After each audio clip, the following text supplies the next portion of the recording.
Bolo pão de queijo de liquidificador que fica maravilhoso. Começo batendo os líquidos, ovos, leite, óleo, requeijão e sal. Vai bater bem e depois colocar o polvilho aos poucos.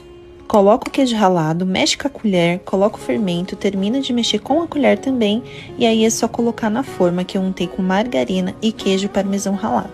Coloquei mais um pouquinho de queijo, levei para assar e olha esse resultado, fica perfeito. Salva a receitinha para fazer depois.